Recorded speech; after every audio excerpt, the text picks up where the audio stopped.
Good afternoon, boys and girls from all around the world. Welcome to another episode of National Geographic Kids Safari Live, coming to you all the way from Djuma Private Game Reserve in the Sabi Sands, South Africa. My name is Steve and I'm joined on camera by Gert, and it is a beautiful, or should I say quite a hot, 36 degrees Celsius, 91 degrees Fahrenheit. It is very warm. We have got a couple of waterbuck just in front of us here on the side of the road. Please, if you have any questions or comments, please ask your parents to send through an email to us on National Geographic Kids at wildearth.tv. We'd love to hear from you. We are in the rainy season in South Africa, and it is normally very hot in the rainy season. And, well, when it gets hot like this, we're hoping for some rain, just like this big male waterbuck would be hoping for rain because, well, the rain makes the green grass even greener. And he's a big animal. He needs lots of grass to survive. And they like the juiciest, tastiest, and greenest grass around. Oh, there's an elephant coming up ahead there, Gert, above the waterbuck. Look at this. I was hoping to find some elephant. Well, that's what happens out here. There's another one in the road. She's walking straight towards us. There's a whole family of them coming. This is very exciting. I think they've come from a little water hole just down in front of us where we're headed to. They are also very hot, and if we look closely at their bodies, we'll notice that they're a little bit wet. They've been throwing all sorts of mud and water on them to cool down, because when it's very hot, well, there's no other way to cool down than to have a nice little swim. How fantastic is that? Coming up just on our left here as well, Gert, beautiful little family of elephants. This is so exciting. We weren't expecting to bump into them so quickly, but I was hoping to find you some elephants because, well, when it's green and wet like this out here, they are the easiest of all the animals to find because, well, they are so big, they make so much noise, and they leave all sorts of tracks and signs behind them. Really, really cool. Look at that little baby. We call it a breeding herd of elephants because they are mamas, and they are babies and young bulls.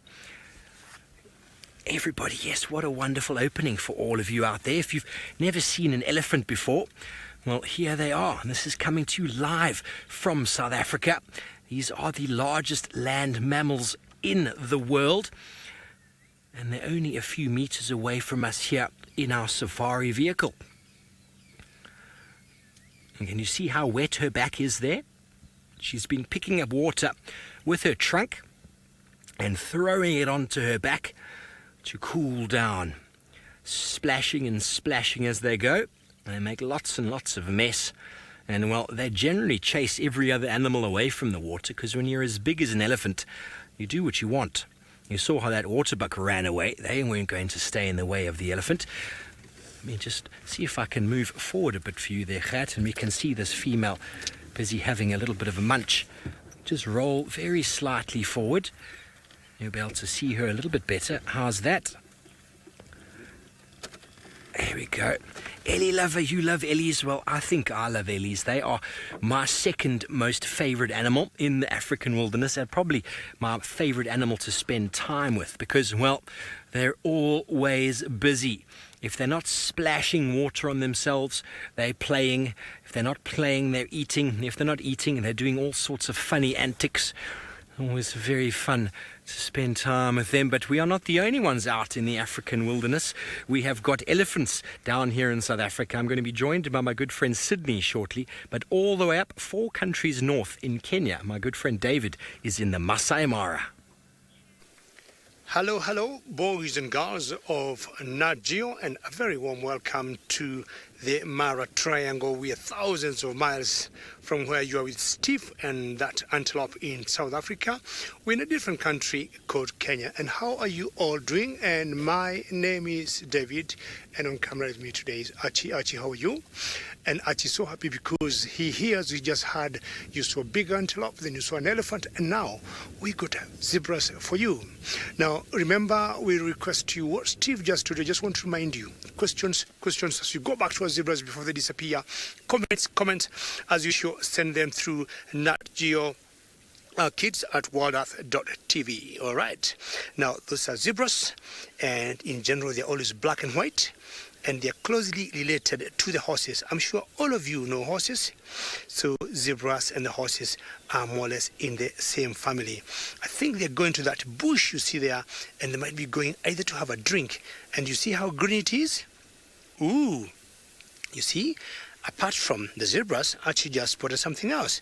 We got a zebra, a buffalo for you. How cool is that? You boys and girls are very lucky, and that buffalo is very busy feeding, and you can see she is just grazing. And how lucky. Well, I might say he now, because I can see he much better than before, because if you look carefully at his horns, they are very big. Look at the base of the horns. See how wide they are? Boys, or what we call males here, have very wide base of horns. If it was a girl, those horns would be much smaller. When the boys get a bit old, they always stay on their own. And if you look carefully between the horns of that buffalo, there's a small little bird jumping up and down. Do you see that? At where those two horns meet. That bird there is called an oxpecker. And as the name suggests, its main job is to peck or to remove some kind of parasites. You see, it goes to the eyes, where the parasites should be. It goes to the ears. It goes to the neck. And they'll always be eating parasites, either ticks or mites. So as Steve just said, I think, boys and girls, you have a flying start. I'm very happy. So again, don't forget to ask questions or to send any comments through your parents or your guardians. Now, I told you we're in a country called Kenya, and I want to take you back all the way to South Africa for another gentleman who would like to say hello to all of you.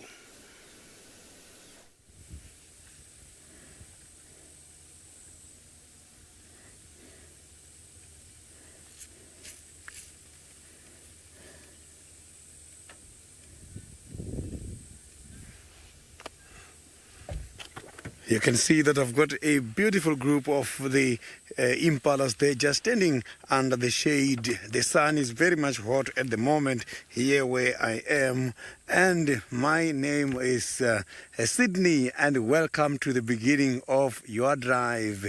And please, you can ask your parents to ask us the questions on Nat Geo Kids at wildebeest.tv. So here I have got a group of boys. So impalas, the boys tend to form their own group, which is called a bachelor head. So bachelor head, they play together and they feed together. You will see them going to the water hole together as well. So this group now is led by the two adults I can see there. The young ones are just following these adults together. Normally you will see this bachelor head with quite a lot of adults walking together.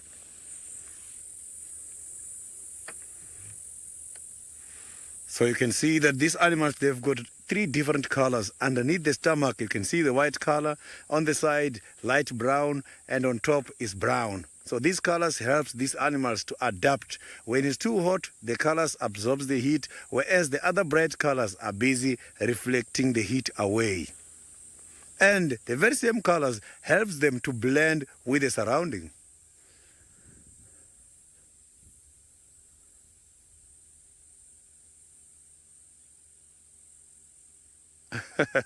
So the impalas, for them to take a nap, unfortunately they don't do it while standing. They normally lie down. This is one of those animals who's got an ability to go out and feed their grazers. They go out and collect quite a lot of food, and when there's a nice shade, they will sit there and you will see them eating the food that they have ingested during the morning. So this is a ruminant. A ruminant animal will go and collect food, find a nice spot, lie down, and start eating the food again, which is just a process called rumination, which is where the name ruminant is coming from.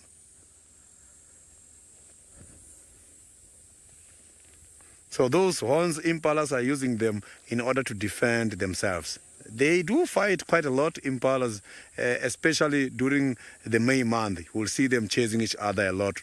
They engage on quite a lot of fights. Look at that. They wanted to show us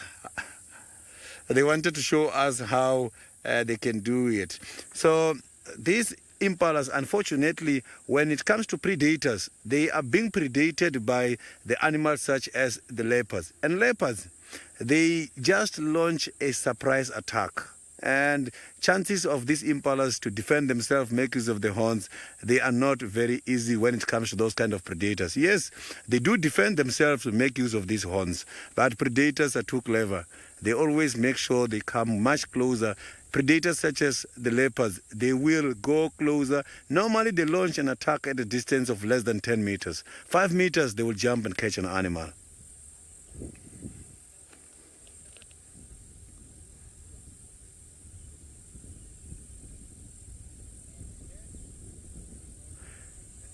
Rosalind, the horns are consisted of a bone and a keratin. And this bone and keratin is very strong. Yes, some of them, they've got broken horns because sometimes the horns, they do lock when they're fighting. Horns are very much strong and they do use them in order to challenge each other, and they engage themselves on very big fights. They are very much strong horns. Unfortunately, sometimes the fight can be very strong in such a way that they lock the horns and be able to break them.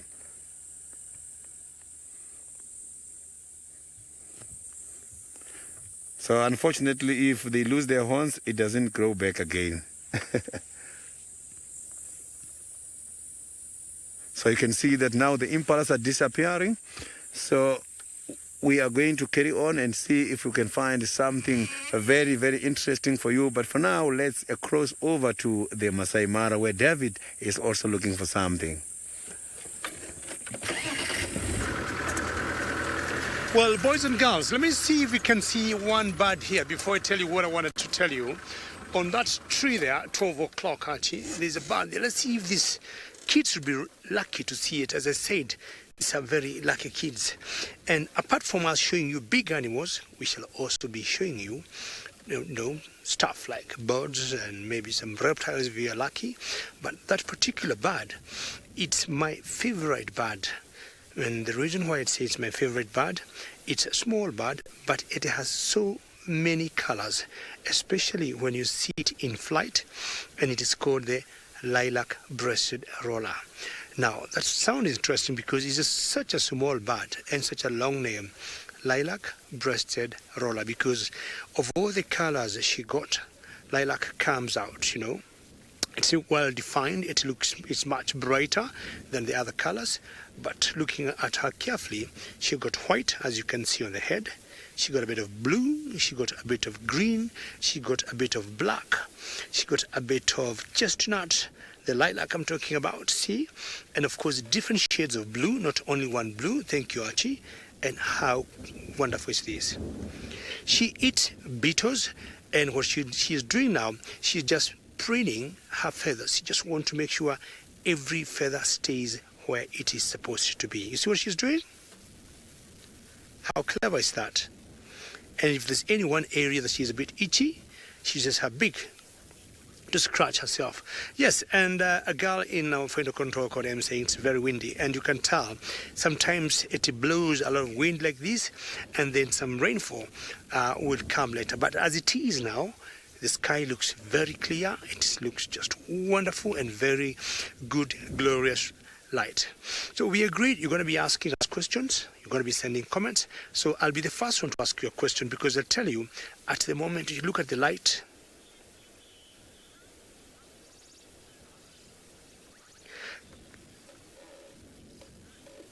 Kimberly, that's a very good question, and you'd like to know why or how are those colors so bright. These birds have something that we call melanin on their feathers, and that's what shines, and that's why it looks so colorful. Now, Kimberly, we got a different bird here on the ground, and this one here is not as bright as the one on top there. This one is called a lapwing, and specifically it's called One difference between these two birds, the lapwings will normally or in general tend to spend most of the time on the ground, because these ones will always nest on the ground. They lay their eggs on the ground, and they get most of their food on the ground. The other one we were watching before, it will also get its food on the ground, but then it catches, if it's a beetle, and it flies back to the tree just to devour or eat its food. And that's the bird that we watched before. Now, I was saying earlier, we agreed of questions and comments. So I first want to tell you about, and you'd like to know whether the birds are endangered on the ground. No, they are not. What happens is, should something they will eat, walk, or run away, or even fly away. Some of the biggest concerns on these birds are animals or reptiles like snakes, some small little mammals like jackals, and wild dogs could be the concern. Now, I was saying I'll ask you a question, but before I ask you a question, I want to tell you about my temperature here, because I'll ask you what is the temperature back there. Now, okay, well, boys and girls, my signal doesn't look pretty good now. We'll take you first back to Steve in South Africa.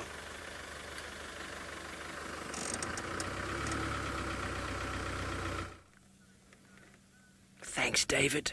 Well, boys and girls, we lost sight of these elephants for a little while. They went down into the dry riverbed, and we had to come around to the other side to see if we can find them. And here they are, busy eating as they go. Generally, elephants will drink, and then they'll move very slowly and very slowly eat until eventually they get to another place where they'll drink. And then they'll do the same. Then they'll eat again and again. That's what they do all day. Eat. There's a nice one coming out in front of us here. There's a nice big female there, right in front of us. Quite relaxed. Her eyes are nice and closed. Her body language is very, very relaxed. And so it's beautiful to be able to spend time with elephants and to be in amongst them, in amongst the herd. They are gentle giants, but they can be quite dangerous if you don't understand them. This female is just looking at us, having a little investigation, and this little one in front is showing us how big it is. Look how big I am. Sorry about my head there. Did you see how scary it was with its ears out like that? Elephants, when they want to scare something, they put their ears out and they make themselves stand very, very tall. And, well, when you're a big elephant, it can be quite frightening. But when you're a youngster, it's normally quite funny, actually. Normally quite funny. But elephants being such big, gentle giants, it's amazing how quietly they can move. And all you hear really is just the gentle sounds of branches breaking, because elephants are herbivores. They feed on grasses, leaves, twigs, roots, fruits. I'm going to have to try and reposition now because most of them are behind us. So we're just going to be very quiet, try and turn the car around. And we're very privileged to be able to get in amongst the herd. It's because we show them a lot of respect. We don't push any buttons. If you ever do come out on safari, elephants are the one that everybody wants to see.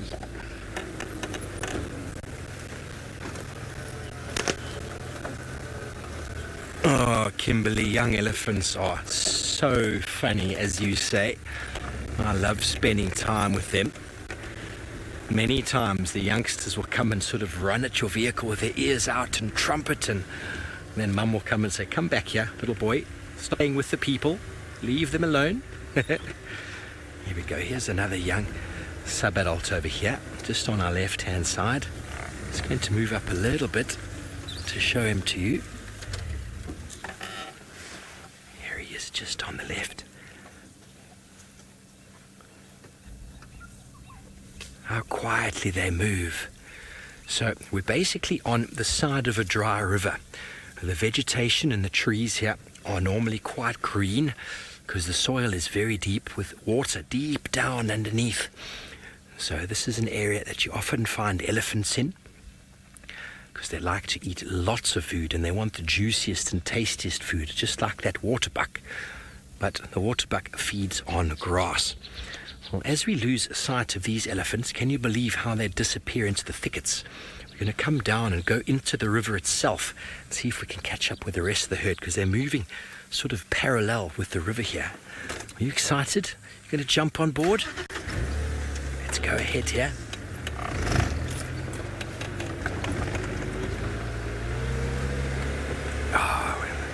I'm glad everybody's enjoying being with these elephants as much as we are. Oh. Here we go.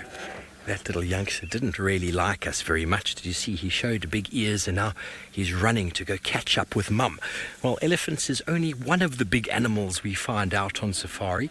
Up in the Masai Mara, David is with another very big animal, but this one has got horns. Very good, boys and girls, having seen elephants, and now I'm going to show you buffaloes again. Initially we saw one, but I think now we have more than one. I'm trying to count. 1, 2, 3, 4, 5, 6, and 7. We have about 7 buffaloes. I guess that's right. Now, I'm sure you all know sometimes we talk of the big 5 animals of Africa, and luckily by now you have seen the big 2, because you have seen the elephants and you have seen the buffaloes. So the other 3 of the big 5 are leopards, rhinos, and lions. Now, I had a question for you, because we all agreed you'll be sending us a few questions and some comments, and I wanted to tell you something first about the weather.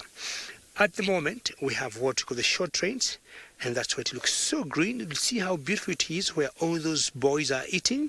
And I'm saying boys again. You remember I was saying the males or the boys have big horns. And because we have the short rains now, everything looks very green. And the temperatures feel so good. We are about 24 degrees Celsius and 75 degrees Fahrenheit. So boys and girls, I want you all at one point, tell me wherever you are at your home, what temperatures it is. You can ask your mom or your dad or your guardian and let David know what temperatures it is, depending on what state or where of the area you live in. Now, you see that's the Masai Mara. And we're looking at the landscape that is totally different from where Sydney and Steve is. This area where we are is always more open with scattered trees. And when we say Masai Mara is a local word that means spots. Mara, because you can see one tree here, another tree there, or one bush here, another bush somewhere else. So from the air, those look like spots. And that's why we call this area the Masai Mara. Masai is a local tribe that are very famous because they have always lived with these animals here. See how beautiful it is? But of course we have tree lines here and there, and the tree line you see in the background there's a river there that's called the Mara River.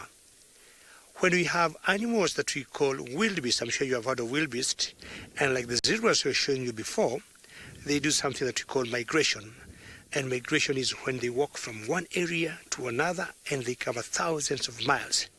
When they come to this part of Kenya where we are, they'll always cross that river that you see behind those trees. And that kind of experience, we call it the migration. And it's always a very big highlight, or it's very famous when you see them in their thousands. Either me or Sydney or Steve, if you're lucky today, we might show you how those wildebeest look like. But I would say most of them now have gone to a different country called Tanzania, in a national park called Serengeti. Wow. All right. We saw 2 birds before. We saw a lilac-breasted roller on a tree. Then we saw a watered lapwing on the ground. But now we got even a bigger bird than those 2. And this is a very special bird because it is an eagle. And I'm saying it's special because it feeds on snakes. And its name is called the black-chested snake eagle. Black-chested snake eagle. And maybe what she's doing there, she's turning her head, if you look carefully, to spot for snakes. And if she sees one, she's going to fly right down and catch one. And in the background there, you can see some small little buildings. And that's game. Why can you say they're so cool? And yes, they look very cool. And what they do, they stay at a very high point there to be able to spot their prey. And I was talking about those small buildings behind there, and those are buildings of games. And game rangers are the people who will always patrol this area to make sure that the animals are safe and everybody's safe, and there's no vehicle that's broken down, and there's no animal that is sick. That's the main job, and that is where they stay. See how lovely and great light we got, and how the green looks, and you notice you've got different shades of green everywhere you go. And what happens when it rains, the kind of soil we have in Kenya, or the Mara Triangle, is called the black cotton soil. And if it rains so heavily, and a guide or the person who is showing the tourists or the guests the animals is not careful, would easily get stuck. And black cotton soil is very sticky. So when the driver tries to spin the tires to come out, he keeps digging down, or she keeps digging down and gets stuck. So we are always very careful, and we remain on the big road, and we avoid going in areas that could be muddy or sticky. You can imagine if you get stuck near buffaloes or near animals like this, which are very big. Buffaloes, boys and girls, are very dangerous animals. As much as they look peaceful, they are feeding, but what we try and do, you do not get so close to them. And if you do, you go when you're in a car, but not when, you're walking. Once in a while, you notice they keep flicking their tails. Should they have any insects or any flies on their body, they get it out. So buffaloes, you might relate them to the cows. They're not in the same family, but they may look just like the cows. There are certain parts of the world, like in Asia, where people have been able to domesticate buffaloes, and sometimes they even milk the buffaloes. In Africa, we have not been able to do that as yet. That's another big boy. You remember I was telling you, the males have very huge horns. As you can see, the base, or where those two horns meet, is huge. And another boy. And my guess is all these 7 here, they are all boys. That one has a bit of mud on his horns. Sometimes they do what you call mud packing, or they just wallow in the mud when they're trying to cool off, or if they want to get mud on their bodies to suffocate any insects that they could be having. See, that one is a bit old. You see the wrinkled skin? Very, very good. Well, boys and girls, I think we have done very well with these buffaloes, and I want to go and look maybe for something else interesting. Hopefully I'll be lucky, but in the meantime, I'm sure Sydney is driving and he wants to tell you something. I am just trying to investigate a warning call here which was given by some of the birds. I don't know what this bird has just seen, but I could hear that they were not happy about something. Maybe there is a predator in the area. If not a predator, a big predator, maybe it's a small predator which can be able to chase the birds. So I just want to check here if it's not a leopard. If not a leopard, maybe it's a small predator. Sometimes the birds, they do give a warning call just because of the presence of the owls. Because owls, they also attack these small birds.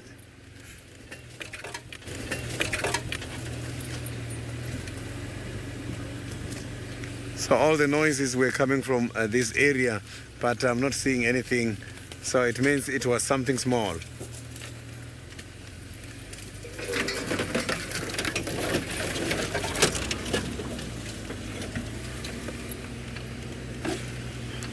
So I'm not seeing the tracks. I was trying by all means to see if we can find some tracks. So now let's cross over back to Steve with the elephants.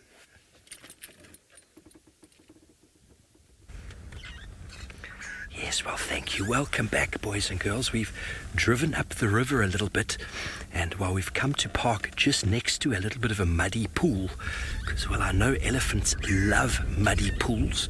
They love water, and on a day like this, they get very thirsty, and as I said before, they get very hot. So what they're probably going to do is they're going to all come up to this muddy water here. They're probably not going to drink it because elephants are very picky about what they drink, but they know the area very well, and they're going to come and splash and might even bath themselves a bit. It's always a very nice social experience. So let's see what happens. Yes, it's exactly what I thought was going to happen. Yay. Now, see what she's doing with her trunk there? She's going to taste it, and she's going to go, ooh, I don't know if that's very nice. They're very picky about their water, but we had some rain yesterday, so the water might not be too bad. But they might follow this river system further north to where there's much cleaner water. And look at that little baby. That baby's only a few months old. Look how small it is. Oh, it's so cute. Not able to drink water yet. It's completely dependent on mum for milk and for drinking. And well, you can see the baby's following mum. The rest of the herd, just out of picture, is kind of checking out the water, but they don't think it's very nice. They're going to splash themselves just on the right here. You can see that these other elephants are picking up the water, having a little bit of a drink, and they're just going to splash themselves with it as well, cool themselves down. It's not the tastiest of water. There's lots of mud. But, well, there's another watering hole not far away. It's a little bit bigger, and we're going to go there as soon as they move away from us here. We're going to start up and go there and see if maybe they come and have a proper drink over there. It's really special to be able to be this close to these giant animals as they do their thing. Hey, everybody, you agree? I agree with you. They are very cute. Beautiful family. You can see that's probably mum on the right with one of her youngsters. And young females will spend, or female elephants will spend their entire life in the herd. And this is probably one family unit. It might even be two family units that have come together. In sort of the dry season, they split up because food... Ooh, did you hear that? Food is not that available. But now that the food is much more available, there's lots more water and food around. The herds come together almost like we do at Christmas when your aunties and uncles bring your nephews and nieces. Oh, there we go. There's a nice mud wallow. Look at them do that now. Now they're using their nose to suck up the mud and then throwing it all over their body because the mud's nice and cool. It covers them like a sunscreen. And, well, it's just fun. Just fun and games to play in the mud. Fantastic. There's at least 20-odd elephants here, which is sort of an average size for two small herds, or maybe even three coming together. Big females maybe have gone off with their family, and they've come together for Christmas. Magic Dragon Wizard, they are very alert to each other's movements, very alert. They know where every individual is in the herd, and the baby, even in times of stress, when there's a stampede, manages to slot right in there underneath mum's legs, completely safe. She will guide it with her trunk, put it exactly where it needs to be, and then lead it along its way. Well, we're going to move because they're all going behind us now. How amazing is that? Well, doesn't matter how many times I see it, it always gets me very excited and very, very warm in my heart. Now, there's a nice game path. They're just eating a little bit, but they're walking directly to the other pan, which is up ahead, which is much bigger than that one. And I'm sure they're probably all going to line up next to each other and have a proper little drink, because the pan that they came from before this one is pretty much just a big mud bowl. And, well, I don't know about you, if you've ever tried to drink mud, it's very difficult to swallow. Elephants don't really drink mud. They like to use it for covering themselves, keeping themselves cool. Hello, James. You want to know if it's the end of the dry season? And it most certainly is. Let me just get ahead of them here. They're just going to go around this game path. Sorry, elephants, I'm not trying to get in your way. Just going to get ahead. James, our summer months, which is our wet season, generally start in October, November, and then December, January, February is when we get most of our rain. So we are definitely in the wet season, but the rains are very slow, very small, and well, we are hoping for lots more. Okay, here is the other pan. It is the heart of Djuma Game Reserve. This is the life and blood of Djuma in the middle of the dry season. And well, I'm just going to park on the other side of this watering hole, and I hope you're ready, because this is going to be spectacular. I'm going to park nicely for us in the shade, because, you know, we also like to cover ourselves when it's nice and hot. Are you right there, Gert? Here we go. Here they come, one by one, to the small pan. And well, if they don't like it, there we go. You see, she's getting excited. She's walking a lot quicker. Have a look how quickly she's moving. Elephants get excited. They bob their head like that. Oh, she's going to go straight in the middle. Look at the baby. The baby thinks this is time to play. Look how Mum is pushing her to the side there. She's going to be careful. Elephants are very clever. They know that a muddy wallow like this can be dangerous for a young elephant. A young elephant could easily get trapped in there and drown. And so you saw that, how Mum just guided her off to the side. She knows exactly where she is. Maybe any of your parents, when they're out there, you were out in the shopping centre and you wanted to take a run for the sweet store, they just grab you on the shoulder and then you don't go anywhere. Hello, Nika viewer. You want to know the weight of a baby elephant? Well, they come in at about 200 pounds at birth. So roughly about 100 kilograms. At the age at birth, which is an incredible size for a mammal. But they have to stay very, very close to Mum for the first 3-4 years of their life, because they are very vulnerable. You saw how small that young one was. They're not able to look after themselves. And well, if they're on their own, they are prone to being caught by big predators like lions. And well, these two youngsters are absolutely loving it, but you can see how muddy the water is there. This is not for drinking. They know this is not tasty enough. So what they're going to do is splash themselves with mud, and they're going to go up further upstream to where I know is a very nice drinking water. And well, if I know it, so do they, because elephants are very, very clever. And they spend their whole lives together in the herd. And the babies are constantly learning from the adults. And the adults have a very good memory, and they remember where all the best grazing grounds and fruiting grounds are, and where the best water is. And they teach them, just like our parents do. Our parents tell us exactly where the safest places are to go and play, what the best schools are to go to, who our friends should be sometimes, because sometimes they know better than we do. So special to be this up close and personal with a large group of elephants. And see, I'm going to stop talking for a minute. See if you can hear these individuals walking past.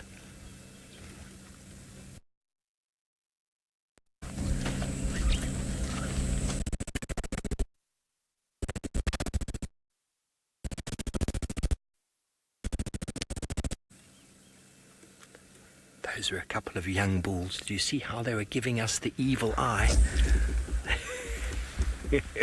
Just like young boys do. What are you doing there? You looking at my family?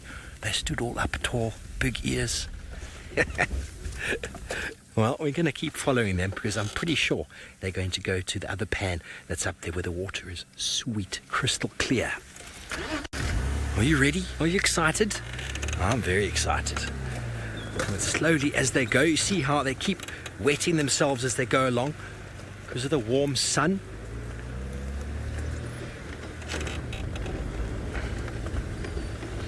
Because in the sunshine, most animals are generally pretty lazy. Elephants are generally quite busy because they splash and drink, throw mud on themselves. David up in the Mara has found another one of the big five, but this one is sleeping.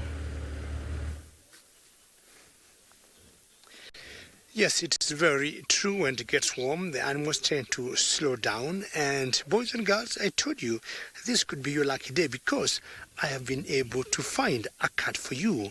And this one is a lioness. So female lions are called lionesses. And she's a girl.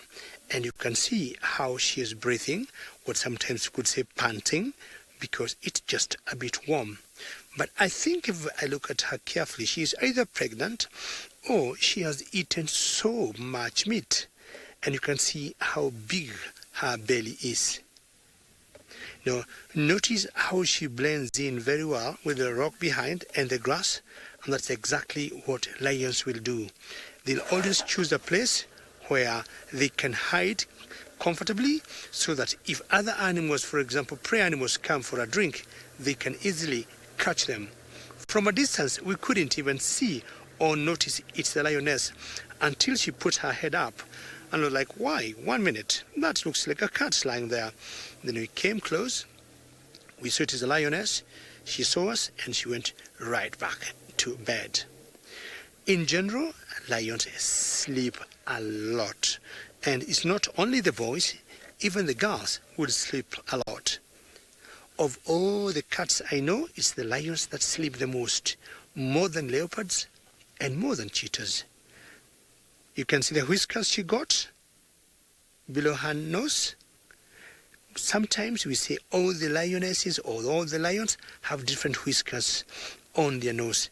Look at the eyelashes that she got. And you see how her ears are covered with fur. Now, if you would see a boy, the boy would be looking different, because the boys have what we call a mane. And hello there. Now, lions in general may sleep anything from 15 to 20 hours. That is the lionesses. Hello, see how beautiful she is. The boys might sleep sometimes from 18 to 22 hours in a day. Can you imagine? So boys and girls, I'll tell you, boys tend to sleep more than the girls. And again, as I said, if they have all what they require, even the girls may sleep as long. But in general, it's the boys that sleep more than the girls. Lions go in groups, and because we live in this bush, we know our lions very well. I can even tell you what group she comes from, and even the name that we have given this group. A group of lions, instead of saying a group, we like saying a pride. So this particular lioness belongs to a pride that we call Olololo. Olololo is the name of a little escarpment or little mountain that we're going to show you in a few minutes. And because they always hang around this area, we have named them together, or we have named them to identify them with that particular escarpment, because they are always here. Now, this one is a female, and she belongs to that big pride. We say now you're going to say pride instead of groups. And when they are all together, they are always 16. In the Mara, we have so many prides of lions, but this one here is the largest. What I will do after I leave this one, I am going to find out where the other 15 are. But let's first show you that escarpment that we're talking about that made us give this particular pride of lions Olololo. You see that escarpment there? That escarpment is called Olololo. And I hope all of you can say Olololo. In general, what happens, not only lionesses that will hunt, not only the girls that will hunt, even the boys will hunt. But in general, it's the girls who do more hunting than the boys. But I'm talking when they hunt small game, not small per se. I'm talking, for example, a zebra or a wildebeest or some kind of antelope, like what Steve had, like a kudu, or a waterbuck. But if they need, she just turn around. I think she need to change, just like you boys and girls. I'm sure you know when you sleep, you always toss in your bed. Now, if they'll need to hunt something big, for example, buffalo, you'll get the males that I was talking about will come and give them a hand, because buffaloes are big, they are strong, like the buffaloes I was showing you, and they got very big horns, and sometimes they can hurt the lionesses or the females or the girls, and the males do not want that to happen. Now she has turned up, she got her legs up, enjoying the sleep, but at the same time she's getting a bit of warmth before the sun disappears. How cool is that, boys and girls? And you can see her breathing slowly, slowly. If it was rather hot and she has eaten a lot, she would be maybe even panting. Paula, how are you today? And why is her tummy so big? Paula, I got two theories. Number one, I think she is pregnant, and I would still want to believe so. But also, most likely, she would have had a very big meal, maybe this morning. Not very far from where we are, we saw one lioness that was feeding on a toppy. So Paula, two theories: either she's pregnant, or she has had a big meal, or possibly even both. I'm more convinced to think she is pregnant. Paula, I'm sure you know we had all the thousands of wildebeest here the other day, and those wildebeest are all gone, and these lions or lionesses have been having a bumper harvest, feeding and feeding. And naturally, as the wildebeest leave and they are all in good shape, chances are they would start mating, and most likely all of them have conceived. And counting about 3 months, 100 and so, 105 days, we shall be expecting to see cubs. For a flyer, how do we say pride of lions in Swahili? Number one, I want to tell you, lions in Swahili, we say Simba. The other bit could be difficult because it's kundi. So kundi means a group. So we say kundi la Simba, a group of lions, or a pride of lions. And I'm sure you can say that. Can you say that after me? Kundi la Simba. That means a pride of lions. How does that sound? Easy? Very good. It's always easy to say pride of lions or group of lions. But remember, when you say pride specifically, we are talking of females with their young ones. And when you have males, we don't say pride of lions again. When you have males, we'll always say a coalition, because males will always tend to be together. So we see these lions when they're always together, but males will always be on their own. They'll always come together when they need to, or maybe when they have a male. Well, I think I need to go look for the others, because maybe I might be lucky to see the males. And you see the difference I was talking about. Males having a lot of fur or hair on the neck and on the head that we call a mane. Okay, very good. So the lioness, keep enjoying your nap. We won't disturb you very much, but you've been very kind to us to allow you, or to allow us to be with you all that time. We'll see you later. And I'm sure boys and girls will be very excited to hear whether Sydney is winning or he is still where he was. You remember earlier I was talking about the big five. So we can comfortably say on this weekend, beautiful Saturday, we have gotten 3 of the big 5 and we got 2 to go. Sydney is always a very good friend of mine and I like giving him a lot of pressure. Sydney, is that true or not?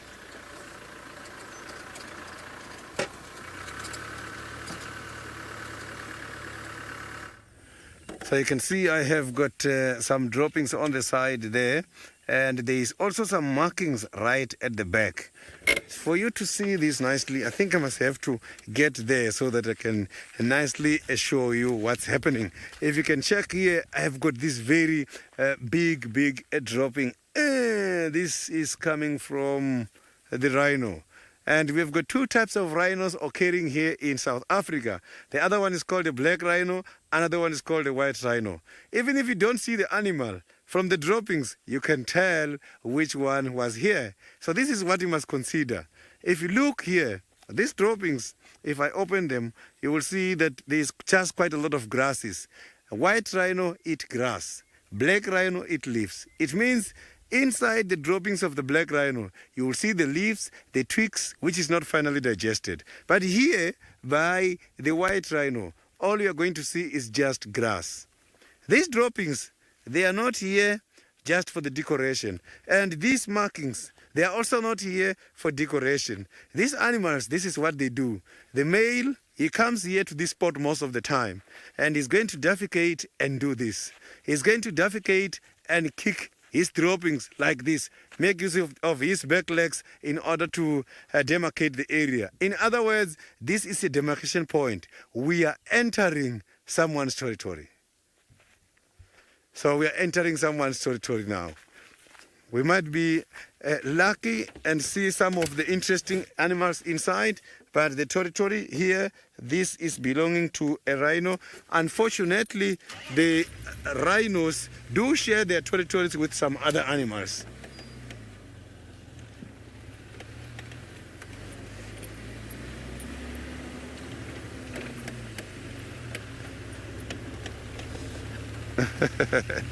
Yeah, that is what they do. These rhinos, they are just spreading the scent so that other animals can pick up that scent when entering, that this is their place. So this area is getting very much thick. I must have to look very carefully for me to see or to find any of the predators.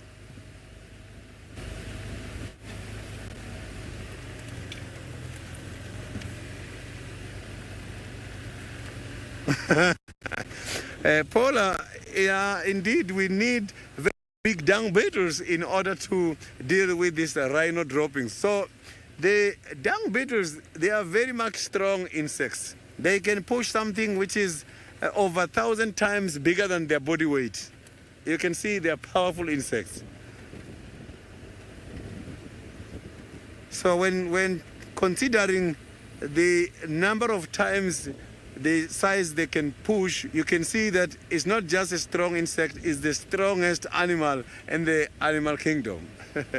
So I don't think the elephant with that very huge body can be able to pull something which is even 100 times bigger than their body weight. They can't. But dung beetle can do over 1,000. Multiply by the body weight, they can push that.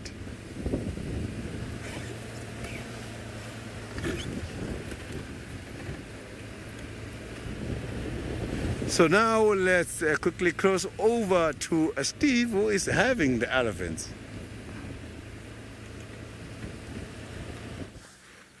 Thanks, Sydney. Well, everybody, Sydney loves his dung beetles. He really does. He'll talk about them all day. And dung beetles love elephant dung. Well, we are still trying to follow our elephants. They went into the thickets there of the dry river bed, and we moved up to loop around again because there's another muddy wallow over here that I thought maybe they'd come to maybe do some more mud wallowing before going on to the next pan where there's very clean, fresh water. But we've been waiting for a few minutes and we haven't seen them. But like I said before, a herd of elephants can easily get lost in the thickets, and they are so quiet and slow moving that only until the last second they're invisible, and then they just materialize out of the thickets, and well, then we spot them. So we're hoping, I think we've been waiting a little bit long. They might have gone around me, I'm not sure, but they're so quiet that you wouldn't even know. The river itself is just on the left here, the dry river. I didn't see them walk up there. I thought they would come here. I might have overguessed it. Maybe they've gone past us already. So we're going to turn around and go and check, see if they've come out on the other side, because I would love to show you another view of the elephants. It's so special to be able to spend this amount of time with them. So some of you are wondering how elephant feet work. Well, very interesting actually how their feet work. Let me just reverse a little bit here so that I don't put Gert into the thorn bushes. So there are lots of thorn trees around here. Elephants actually have got a very interesting foot structure, and I might have to demonstrate it quickly with my hand. They basically walk on their toes like this. They've got 5 toes in the front, like my hand, and then the foot goes up like that, and then underneath the foot they've got this very spongy high heel, like a high heel shoe that pushes their foot up, but it's not actually a high heel shoe. It pushes it up, almost elastic, so it's like a bit of bounce. So as the elephant pushes its foot down, this elastic pushes the foot back up again, like a sponge. They put it down, the foot gets wider, and it pushes back up again. So when they land, put their foot down, it spreads out the weight, and it takes away a lot of the noise. And as it lifts up, the foot contracts again. It's another reason why they don't get stuck in the mud, because they put their foot in, it spreads, and they close it, and out it comes again. So it's a very, very interesting design of the foot. And that sponge is also to take away a lot of the weight. It's a shock absorber. The animals can weigh enormous amounts of kilograms. And to be on your feet all day, you need to have very special shoes. And while the elephant doesn't have shoes, they've got modified feet which allow them to do that. If you ask any of your parents or friends that work very long hours on their feet, well, they always say, my feet are killing me. They've got to have very special shoes to have, they are ballerinas essentially. They've got to have very special shoes to be on your feet all day. And when you're an elephant, you pretty much are on your feet all the time. So very specialized feet. Also, what's nice is that when they put their foot down, that sponge actually helps to push them forward. So it's almost like a springboard. If you've ever done gymnastics and you run and you jump on that board and it pushes you forward, elephants have got one of those in each of their feet. I think that's super cool. Anyway, I think they've eluded us. It's amazing, and it blows my mind every time how a herd of elephants, you saw how big they were, how many there were, and just vanished. That is the wild. as the way of the wilderness. We're going to go up to the pan I've been talking about and see if they've maybe snuck around us somehow. But it's possible they might have got thick into the river there and they're just having a nice munch of some very nice green leaves. That is also possible. But anyway, we're going to go and have a look anyway and see if maybe they're in the pan up ahead. And if not, I think Gert and I might jump in there because it's very, very hot out here. Not as hot in the Mara, where the temperatures are normally quite mild. Hopefully cool enough for the lions to get moving. Let's go and have a look what David's got. Well, boys and girls, it's much cooler here, and I think because it's much cooler, our luck has continued looking good and better, and I think now it's at its best, because earlier I was talking of male lions or boy lions, and look what we just got. And maybe not one, but maybe two, who I'm guessing they are brothers. Now look carefully and look on the neck and the head. I was talking of males being very different from the girls because they have a lot of hair, what we call fur, on the neck and on the head. This one is called men, and these are two boys, and they are members of the Olololo pride, but definitely, as I said, being boys, these ones will be forming what we call a coalition. Aren't you lucky, boys and girls? And this is the big difference between the males and the females. Apart from the amount of hair they got or fur on their necks and head, they tend to be a little bit bigger in size than the girls, or a little bit also heavier than the girls. Some of these boys could weigh up to 500 pounds, and the girls be anything 400 or so pounds in weight. Huge difference. Again, we're talking of how lions sleep. And now these boys, you can see how sleepy they are, just like the girl we saw before. And Vicky would like to know whether we hear them roar a lot. And yes, we do. And they tend to do that either very early in the morning or in the evening or even at night. So sometimes when I am in my tent in the camp, I'll always hear something like can you imagine?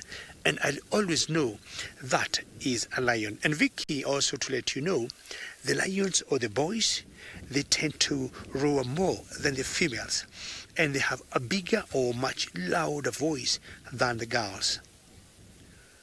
As I told you, this will sleep more than the girls, sometimes even 20 or 22 hours of snooze.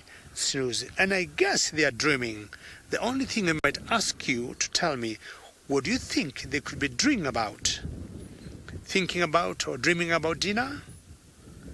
Dreaming about finding out where the rest of the members are? Dreaming of going to hunt? Because in general, lions do not have as many enemies. Sorry, I missed the question from Irene, and I'm sure she was asking something about the mane. I'll be happy to get it again. Hello, lion. Remember we called them Simba? Good question, Irene, and you're asking whether they have a problem with bugs in their mane.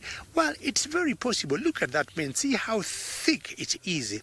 So possibly some of the bugs would expect to be there would be something either like flea, or maybe lice, or maybe ticks, or maybe I would say mites. So yes, they would have a problem there because it's a very good hiding ground for all these bugs that you would think of.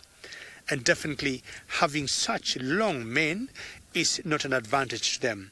The only thing is, we have noticed some of the girls will always prefer to be friends with the lions that have very big mane or even darker. You see how dark that is compared to the first one we saw? I think you boys and girls, someone should be looking for a comb and just comb this hair. See how big it is. And it's quite rough, I would say. So when you feel it, and we normally touch them, when they have died, because, at one point when they get very old, they die. When you feel that particular hair, is always pretty hard. Well, boys and girls of Nat Geo, thank you very much for having joined us. I want to give you one more look of those two lovely boys that I called you, the code lions that have formed a coalition. There should be three of them. One other member is not here. And I want to thank you very much for having joined us today. Remember, we shall be back coming next Saturday. Myself and other guests in South Africa, thank you for having joined us and hope to see you again very soon. And from all of us, goodbye.